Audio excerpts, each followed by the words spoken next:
नमस्कार साथियों, आ चुका आपका होस्ट एंड दोस्त पवन लेकर के ताजा तरीन टॉपिक आपके अपने YouTube channel educational centre Jharkhand पे। जो भी हमारे चैनल पे नए होंगे और जो भी क्लास कर रहे होंगे वो चैनल को लाइक कर देंगे, सब्सक्राइब कर लेंगे अगर नए हो तो, और अपने दोस्तों के साथ शेयर भी कर देंगे। ठीक है साथियों, चलिए आज का क्लास स्टार्ट करते हैं। आज का क्लास 8वां का अभी क्लास हम लोग करेंगे, यानी क्लास 8 का चैप्टर नंबर 1 था। कौन सा था? संविधान। हम लोगों को क्या पढ़ा था? हम लोगों ने संविधान। संविधान में हम लोगों ने फेडरलिज्म यानी संघवाद के बारे में पढ़ लिया था। उसके बाद हम लोगों ने पार्लियामेंट्री सिस्टम पढ़ा था। पार्लियामेंट्री सिस्टम बहुत अच्छे से मैंने आप लोगों को बताया है। जो अभी वीडियो वो नहीं देखे हो जाकर के देख ले, लिंक डिस्क्रिप्शन में मैं डाल दूंगा उसका। ठीक है, चलिए आज हम लोगों को पढ़ना है साथियों। ये थोड़ा सा देखिए, टॉपिक ऊपर लिखना था लेकिन लिख दिए नीचे मिस्टेक से, ध्यान नहीं रहा। आप लोगों को लग रहा होगा ये इतना सारा क्या सब लिख करके लेकर के आ गए हैं। तो ये देखिए, डिजिटल बोर्ड नहीं है ना बाबू। तो डिजिटल बोर्ड जब नहीं है तो उस पे हम इस पे ये वो नहीं कर सकते हैं ना। कहने का अर्थ ये है कि इस पे ना ही हम कुछ लिख सकते हैं डिजिटली तरीका से, कुछ नहीं हम पीडीएफ ला सकते हैं। ये सिर्फ सिंपल सा व्हाइट बोर्ड है। इस पे मैंने लिख करके आप लोगों के लिए कुछ लाया है जो कि बहुत ही इंपॉर्टेंट है आप लोगों के लिए। ठीक है, तो मैंने थोड़ा सा टॉपिक का नाम नीचे लिख दिया है उसके लिए सॉरी, लेकिन ध्यान रहे कि टॉपिक का नाम क्या है? स्वतंत्र एवं निष्पक्ष न्यायपालिका ना। क्या चीज? स्वतंत्र एवं निष्पक्ष न्यायपालिका, यानी इंडिपेंडेंट एंड इम्पार्शियल जुडिशियरी। क्या है? इंडिपेंडेंट एंड इम्पार्शियल जुडिशियरी हम लोगों को पढ़ना है आज। इंडिपेंडेंट एंड इम्पार्शियल जुडिशियरी यानी स्वतंत्र एवं निष्पक्ष न्यायपालिका। मैं आप लोगों को एक बात और बता दूं साथियों कि सीबीएसई बोर्ड वाले हो या जैक बोर्ड वाले, कोई भी इस चीज को पढ़ सकते हैं, या फिर जनरल लोग भी पढ़ सकते हैं जिन्हें जानकारी की लेने की मन हो, जैसे कुछ सीखने का जिनके अंदर चाहत होता है ना, वो इस वीडियो को देख सकते हैं। ठीक है, चलिए तो स्टार्ट करते हैं साथियों। आज का हमारा क्लास कौन सा टॉपिक क्या है? स्वतंत्र एवं निष्पक्ष न्यायपालिका यानी इंडिपेंडेंट एंड इम्पार्शियल जुडिशियरी के बारे में। ठीक है, तो देखिए साथियों, हमारा जो भारत देश है, भारत देश, हमारे भारत के संविधान में जो है सो स्वतंत्र एवं निष्पक्ष न्यायपालिका को लागू किया गया है, पारित किया गया है, व्यवस्था की गई है ना।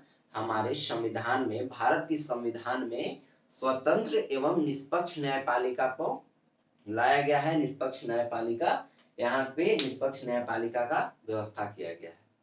अब आपके मन में क्वेश्चन आएगा, सर आपने क्या बोला अभी? स्वतंत्र एवं निष्पक्ष न्यायपालिका। जी हाँ, मैंने वही बोला। तो आपको क्या कंफ्यूजन है? आप पूछोगे हमसे कि सर मुझे कंफ्यूजन ये है कि निष्पक्ष न्यायपालिका और स्वतंत्र न्यायपालिका क्या होती है। नया वर्ड जब आपने बोला तो मुझे वो समझाओ। ठीक है, तो चलिए साथियों मैं वो भी आप लोगों को बताता हूँ। पहले हम लोग जानते हैं स्वतंत्र न्यायपालिका के बारे में। किसके बारे में जानते हैं? स्वतंत्र न्यायपालिका के बारे में। स्वतंत्र न्यायपालिका क्या होता है, और उसके बाद जानेंगे निष्पक्षता के मामले में न्यायपालिका का क्या राय है। ठीक है, तो जो स्वतंत्र न्यायपालिका से आशय यह है, स्वतंत्र न्यायपालिका से हम लोग यह समझ सकते हैं कि इसके कार्य क्षेत्र में जो है साथियों, सो किसी बाहरी शक्ति या सरकार का इंटरफेयर नहीं हो सकता है। ध्यान से सुनिएगा और नोट कर लीजिए, एकदम इंपॉर्टेंट पॉइंट है। स्वतंत्र न्यायपालिका किसे कहते हैं? तो इसके काम में, एकदम टूटी फूटी भाषा में मैं आपको समझा रहा हूं कि स्वतंत्र न्यायपालिका के काम में सरकार हो या बाहरी कोई भी संस्था हो, कोई भी जो है सो बाहरी ताकत, बाहरी शक्ति जो है सो इसमें इंटरफेयर नहीं कर सकती है। इसके कार्य में, इसके काम में कभी भी हस्तक्षेप नहीं कर सकती है। वो क्या कहलाती है? स्वतंत्र न्यायपालिका। समझ में आया? स्वतंत्र न्यायपालिका किसे कहते हैं? अब हम लोग जानते हैं निष्पक्षता के बारे में। यानी स्वतंत्र न्यायपालिका तो क्या था कि इसके कार्य में ना ही सरकार कुछ छेड़छाड़ कर सकती है, ना ही कोई हस्तक्षेप कर सकती है, और ना ही कोई बाहरी शक्ति या बाहरी कोई संस्था या कोई भी इसके ऊपर दबाव नहीं डाल सकता है, या हस्तक्षेप इसके मामले में कभी भी नहीं कर सकता है कि नहीं मैं ये बोल रहा हूं तुम ये करो, तुम अपने मन से मत करो। ऐसा कुछ नहीं है। स्वतंत्र न्यायपालिका का मतलब ही ये होता है कि इसके काम में कोई भी हस्तक्षेप नहीं कर सकता है, चाहे वो गवर्नमेंट ही क्यों ना हो। ठीक है, चलिए ये तो क्या था स्वतंत्र न्यायपालिका। अब हम लोग जानते हैं निष्पक्ष न्यायपालिका के बारे में। निष्पक्षता के मामले में, निष्पक्षता का मतलब यह है कि न्यायपालिका जो हमारी है वो किसी भी विशेष व्यक्ति या संस्था के लिए कभी भी काम नहीं करेगी। क्या है न्यायपालिका, सॉरी एक सेकेंड, न्यायपालिका जो है निष्पक्षता के मामले में, अब हम लोग क्या जानते हैं निष्पक्ष न्यायपालिका के बारे में। निष्पक्ष न्यायपालिका में न्यायपालिका जो है सो किसी भी संस्था या किसी भी विशेष व्यक्ति के लिए कार्य नहीं करती है, उसे ही निष्पक्ष न्यायपालिका या निष्पक्षता के मामले में न्यायपालिका को रखा जाता है, बोला जाता है। समझ में आया? निष्पक्ष न्यायपालिका किसे कहेंगे, स्वतंत्र न्यायपालिका किसे कहेंगे, समझ में आ गया? एक बार मैं फिर से रिपीट कर दूं आप लोगों के लिए कि निष्पक्ष न्यायपालिका क्या होता है कि इसको जो है सो कोई भी बाहर का संस्था या फिर कोई भी विशेष व्यक्ति के लिए काम कभी नहीं करता है।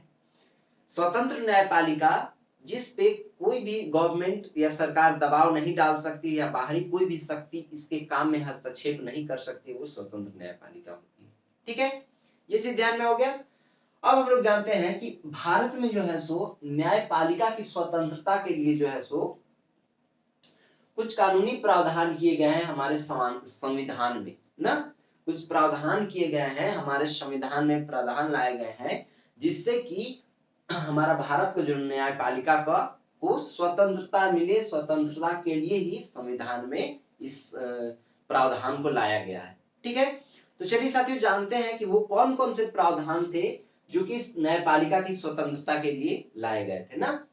तो पहला कौन सा लाया गया है, कौन सा है, उच्चतम न्यायालय और उच्च न्यायालय के न्यायाधीशों की नियुक्ति राष्ट्रपति करता है। ध्यान से सुनिएगा भाई, सभी लोगों के लिए मैं बता दूं कि ये तो सारा मैं कंटेंट बुक वाला ही लेकर के आया हूं, ताकि आप लोग अगर मिलाए कि सर क्या लेकर के आ गए हैं, बुक वाला मिला तो ए टू जेड एक एक वर्ड मिल जाएगा, लेकिन जो मैं बोलूंगा वो इससे शायद कुछ ही मैच करे वर्ड, कुछ ही बात मैच करे, कुछ ही बात मिले, बाद बाकी मेरे और आपकी भाषा के बारे में बात करूंगा, यानी मैं टूटी फूटी भाषा में आपको समझाने का प्रयास करूंगा। उम्मीद है मेरे समझाने से आप लोगों को अच्छी तरीका से, बेहतर तरीका से समझ में आ जाएगा।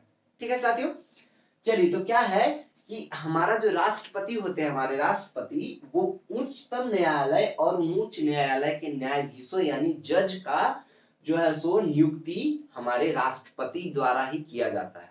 कौन करता है, हमारे जो उच्चतम न्यायालय और उच्च न्यायालय के न्यायाधीश यानी जज लोग जो होते हैं उनकी नियुक्ति कौन करता है, राष्ट्रपति करता है। ध्यान से वन पॉइंट आप लोग नोट कर लीजिएगा। उसके बाद लेकिन उन्हें पदमुक्त करने का अधिकार राष्ट्रपति को नहीं होता है, यानी जज का नियुक्ति तो राष्ट्रपति कर सकता है लेकिन उसे उस पद से हटा नहीं सकता है कभी, ये राष्ट्रपति के पावर में नहीं है। ध्यान से, ठीक है, चलिए ये भी पॉइंट आप लोगों के लिए नोट करने लायक हो गया। आप लोग इस पॉइंट को भी नोट कर लीजिएगा कि राष्ट्रपति जज का नियुक्ति तो कर सकता है लेकिन उसको उस पद से हटा नहीं सकता है। ठीक है, उच्चतम या उच्च न्यायालय के न्यायाधीश को केवल महाभियोग के द्वारा ही हटाया जा सकता है। अब हम लोग जानते हैं, क्या जानते हैं कि ये महाभियोग नया वर्ड आया, वो क्या होता है।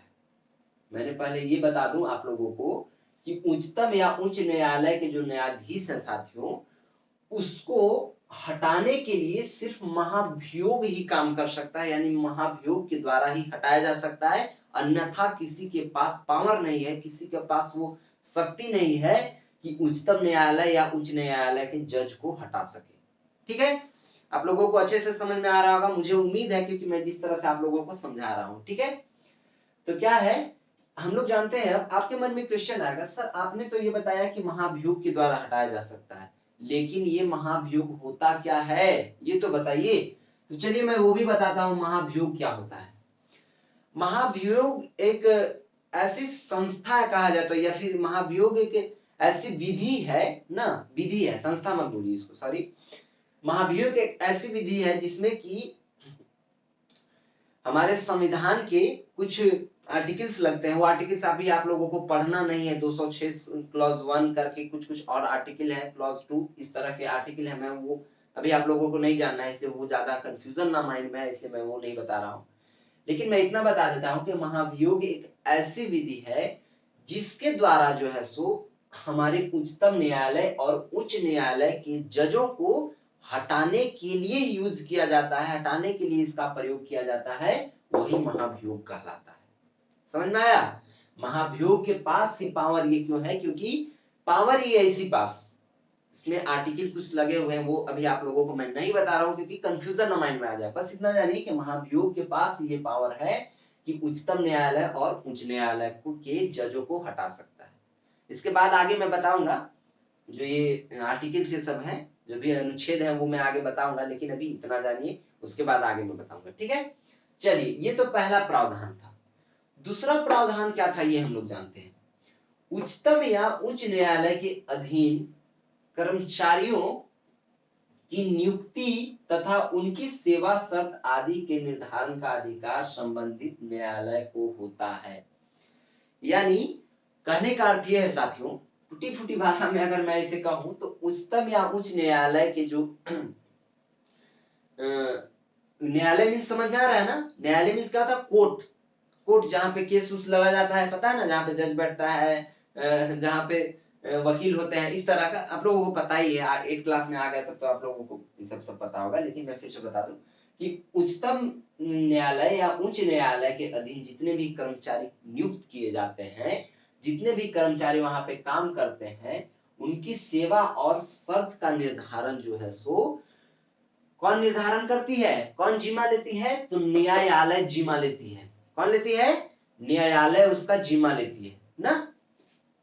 उच्चतम या उच्च न्यायालय के अधीन जितने भी कर्मचारी काम कर रहे हैं, जितने भी कर्मचारी वहां नियुक्ति लिए हैं, जितने भी कर्मचारी पद पे नियुक्त है, उसका जिम्मा कौन लेती है? न्यायालय का होता है। ठीक है, सरकार या संसद इस विषय पर हस्तक्षेप नहीं कर सकती। कोई भी सरकार हो, किसी भी पार्टी का सरकार हो, या फिर कोई भी संसद हो, तो न्यायालय के इस मामले पे कभी भी बात नहीं उठा सकती, कभी भी उसके मामले में हस्तक्षेप नहीं कर सकती, कभी भी उस मामले में उंगली नहीं कर सकती है। ठीक है, समझ में आ गया? यानी कहने का अर्थ है, अगर उदाहरण के तौर पे मैं ये समझाऊं कि ये इसका बाप है कहा जाए तो, ठीक है, अगर ये इसके पिताजी हैं, वो जो बोल देंगे वो उसके बेटे को सुनना पड़ेगा। कहेगा बेटा तुम साइड रहो, तुम एक तरफ रहो, तुम मैं जो बोल रहा हूं वही सही है, तुम इस मामले में हस्तक्षेप नहीं कर सकते हो। और बेटा का कर्तव्य है कि उसके मामले में हस्तक्षेप वो नहीं कर सकता है। ठीक है, चलिए आगे हम लोग समझते हैं। अगला जो है प्रावधान क्या लाया गया था? तीसरा नंबर प्रावधान कुछ इस तरह से साथी कि न्यायाधीश पदमुक्त होने के पश्चात सरकार के अधीन किसी पद को ग्रहण नहीं कर सकता या अधीनस्थ न्यायालय में वकालत नहीं कर सकता। न्यायालय से अगर जज जो है, यानी कोर्ट से जज को निकाल दिया जाए, उसके पद से उसे हटा दिया जाए, तब जो है सो वो कोई भी सरकारी पद पे काम नहीं कर सकता है। ध्यान से सुनिएगा साथियों, मैंने क्या बोला कि अगर कोर्ट से जज को हटा दिया जाए तो वो कोई भी सरकारी पद पे काम नहीं कर सकता है, यहां तक कि वह वकालत भी नहीं कर सकता है किसी कोर्ट में जाकर के। जज होने के बावजूद भी जब उसे पद से हटा दिया गया, जब वो उसे पद मुक्त कर दिया गया, तो वो कोई भी सरकारी पद पे काम नहीं कर सकता है। यहां तक कि वो है सो एक वकील के रूप में भी काम नहीं कर सकता, एक वकील भी नहीं बन सकता है। समझे? ये क्या है? तीसरा प्रावधान है। प्रावधान में ये बताया गया है। उसके बाद हालांकि इस प्रावधान का प्राय उल्लंघन होता रहा है, यानी हमारे जितने भी जज हैं जिन्हें पदमुक्त कर दिया गया है, अपने पद से हटा दिया गया है, जो भी जज को हटाया गया है, वो जो है सो उनका तो ये नियम है कि वो किसी भी पद पे, सरकारी पद पे काम नहीं कर सकते, यहाँ तक कि वकीलगिरी भी नहीं कर सकते, वकील भी नहीं बन सकते। लेकिन हमारे देश में जो है साथियों, तो इस प्रावधान का हमेशा उल्लंघन होते रहा है, हमेशा इसको ना माना गया है, माना ही नहीं गया है। कितने भी मंत्री संत्री, जैसे देखिए यहाँ पे ही लिखा हुआ है कि पदमुक्त न्यायाधीशों को भी मंत्री, राज्यपाल या विभिन्न आयोग के अध्यक्ष आदि बनाया गया है। सोचिए, इस तरह का उल्लंघन भी किया गया है कि पद मुक्त होते हुए जज को, जज अगर पद पे नहीं है और उसमें कानून है ऐसा कि उसको किसी भी सरकारी पद पे काम नहीं करना है, लेकिन फिर भी देखिए क्या बन जा रहे हैं, मंत्री बन जा रहे हैं, राज्यपाल बन जा रहे हैं, अध्यक्ष बन जा रहे हैं किसी भी संस्था का, किसी भी आयोग का। बताइए, इस तरह का जो है यहाँ पे सो उद्दंडता किया जाता है, इस तरह का प्रावधान को हमेशा उल्लंघन किया जाता है, तोड़ा जाता है ना। तो चलिए, ये कुछ प्रावधान थे, ये मैंने बताया आप लोगों को। एक और प्रावधान बच गया, वो मैं लिख करके नहीं ला पाया क्योंकि बोर्ड पूरा भर गया था। ये मैं यहीं से बता दूं आप लोगों को कि न्यायाधीशों व अन्य कर्मचारियों का वेतन जो है सो संधि निधि से देय होता है, लेकिन संसद इस विषय पर मतदान कर सकती है। यानी न्यायाधीश का जो है सो या फिर कर्मचारी का, यानी जज लोग का, और जो कर्मचारी कोर्ट में काम करते हैं उनका वेतन जो है सो संधि निधि के द्वारा दिया जाता है। अब आपके मन में एक क्वेश्चन आएगा कि सर ये संधि निधि क्या होता है, आपने क्या नया वर्ड बोल दिया। ठीक है, मैं बताता हूँ साथियों आपको ये संधि निधि क्या होता है। क्या मैंने आप लोगों को क्या बताना है, चलिए सॉरी, क्या बताना है हम लोगों को, आपको अभी मैं बताता हूँ संधि निधि क्या होता है। देखिए, संधि निधि होता है साथी, संधि निधि ना, ये है आपका बुक में यही है, सॉरी इसका जो है सो ये इस तरह से, ठीक है। संधि निधि, संधि निधि एक ऐसा निधि है, ऐसा नियम इसको कहा जाता है, एक ऐसा निधि है, नियम नहीं, ऐसी निधि है संधि निधि, जहां पे जितने भी न्यायालय के कर्मचारी हैं, जितने भी न्यायाधीश हैं, उन सभी का पैसा उठाया जाता है, लेन देन वहीं पे किया जाता है। एक ऐसी निधि है जिसमें कि न्यायालय के जितने भी कर्मचारी हैं या जितने भी न्यायाधीश हैं, सभी का पैसा, कर्ज लेना, कर्ज देना, जितना भी काम है पैसा लेन देन में, आर्थिक रूप में, वो सारा काम इस संधि निधि के द्वारा ही होता है। यही एक निधि है, एकमात्र उस क्या कहा जाए तो इसे न्यायालय के लिए, न्यायाधीश लोगों के लिए और जितने कर्मचारी हैं उन लोगों के लिए। ठीक है, तो ये क्या हो गया, संधि निधि। संधि निधि का मतलब समझ में आ गया कि जिसमें पैसा का लेन देन हो, कर्ज हो, आदान प्रदान हो, ये सारा चीज जो है सो संधि निधि में होता है। ठीक है, और इसमें जो है सो संसद ना, संसद इस विषय पे कुछ मतदान कर सकते हैं, यानी उस पर राजी भी हो सकता है, नहीं भी हो सकता है। और एक बात ध्यान रहे साथी कि संधि निधि में बिना संसद के बिना परमिशन का संधि निधि में ना ही पैसा डाला जा सकता है, नहीं वहां से पैसा निकाला जा सकता है। ये जो है सो संधि निधि में ये हमारा चौथा प्रावधान था। इसमें जो कि संसद हस्तक्षेप कर सकती है, वो बोलेगी वही इसमें होगा। ठीक है, चलिए साथियों, तो आज हम लोगों ने क्या पढ़ा, स्वतंत्र एवं निष्पक्ष न्यायपालिका, यानी इंडिपेंडेंट एंड इम्पार्शियल जुडिशरी, इसके बारे में हम लोगों ने पढ़ा। आज हम लोग यहीं तक रखेंगे, कल हम लोग पढ़ेंगे फंडामेंटल राइट्स के बारे में, यानी मौलिक अधिकार के बारे में। कल का क्लास हमारा बहुत इंपॉर्टेंट है, मौलिक अधिकार आपका जानना ये भी बहुत जरूरी था, सभी लोगों के लिए जरूरी है। ठीक है, तो चलिए साथियों, आज यहीं तक रखेंगे, कल फिर मिलते हैं मौलिक अधिकार यानी फंडामेंटल राइट्स को लेकर के। आप लोगों को अच्छे से मैं वो बताऊंगा, अच्छे से एनालिसिस करके आऊंगा और अच्छे से समझाऊंगा। ठीक है, तब तक के लिए बड़ों को सम्मान, छोटों को प्यार और अपना व्यक्तित्व इस प्रकार विकसित करना है कि महिलाएं आप लोग के साथ सुरक्षित महसूस करें। मिलते हैं फिर नेक्स्ट क्लास में, तब तक के लिए बाय बाय, टेक केयर, जय हिंद।